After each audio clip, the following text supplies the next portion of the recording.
So imagine having a digital blueprint of your life where you can see what happens tomorrow and then make decisions today that influence if you're going to be on time, if you're going to be organized, perhaps if you're going to be productive the following days. That's exactly how intelligent machines are influencing manufacturing today throughout our factories. Next slide. If you take a look at our global manufacturing, the U.S. right now is experiencing global manufacturing pressure, and our market share is continuing to be challenged, as you can see here. Next slide. This is really leading to an increasing skills gap throughout the manufacturing industry because we have a shortage of skilled labor, and then this eroded margin for our manufacturing continues to suppress our pipeline of talented engineers and skilled workers. It's estimated that 10 million new skilled workers are going to be needed by 2020. We take a look at some major milestones throughout history with manufacturing.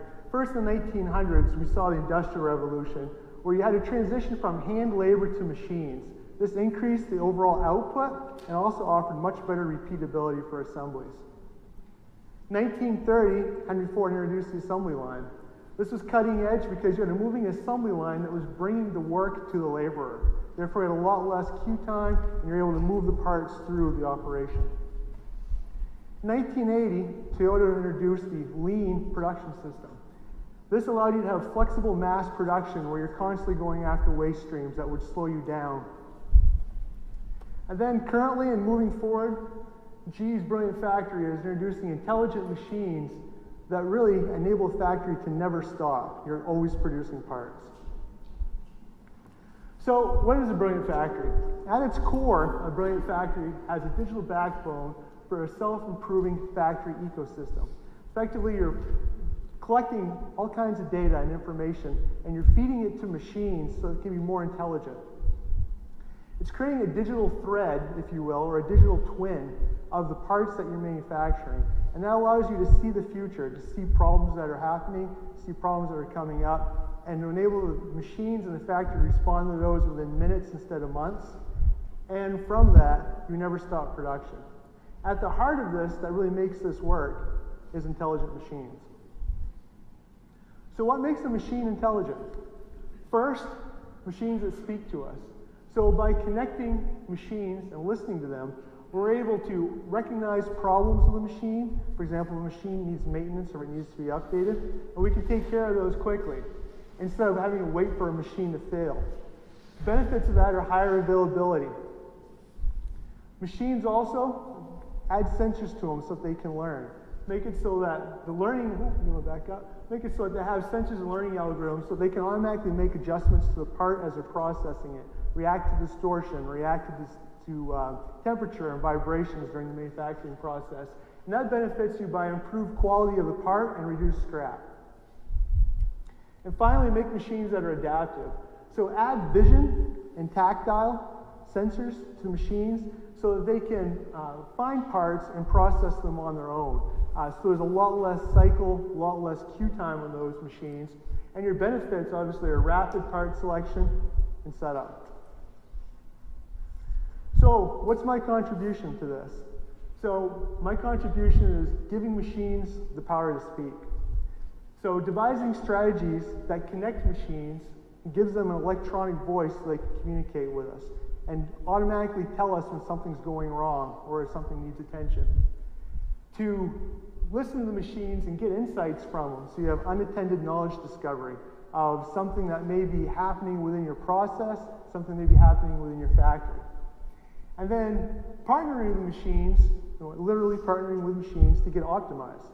So optimize your factory so that you're more competitive and more agile. So this here is how I'm applying science to make the GE Bangor factory here in Maine a world-class factory that is not only brilliant, but is also 25% cheaper than emerging countries such as China. Thank you.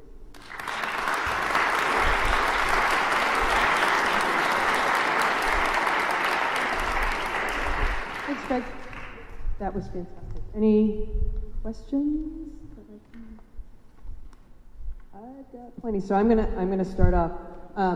Who's your biggest competitor in the brilliant factory design, or is this GE leading the way and no one else is doing it? It's really GE leading the way. If you look, our main competitor for a lot of our products would be Siemens over in Germany. You see them compete with us against steam turbines. You also see them compete with us against many other technologies. And they're developing their own system of machine monitoring, of Brilliant Factory. But they're nowhere near as far along as GE currently is.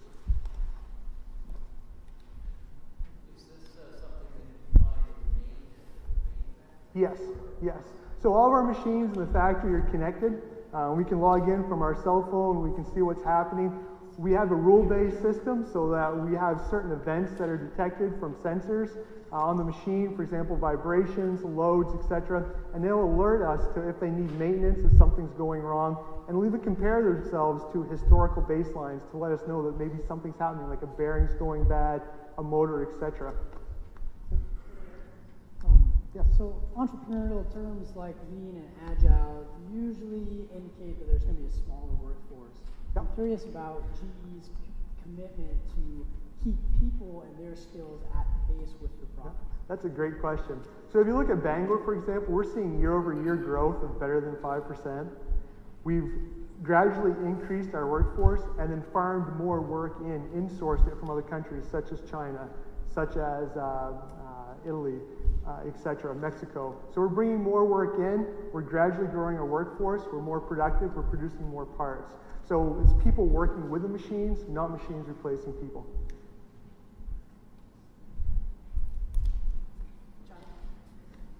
Yes?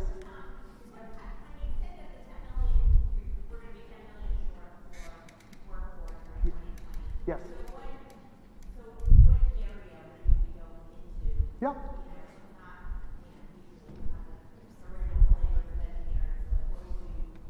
Right.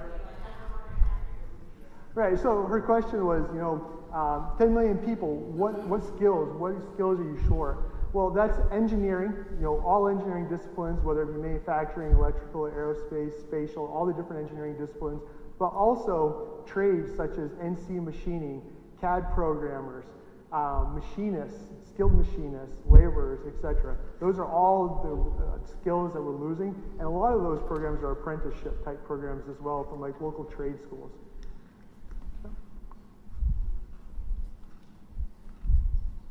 I would like to ask the audience if you guys knew that GE had a plant in Bangor? It's like 4 people. Work. How awesome is this that they're here, huh? Not only that, but world leaders in creating Brilliant Factory. All right, thanks. Thanks very much, Kraig.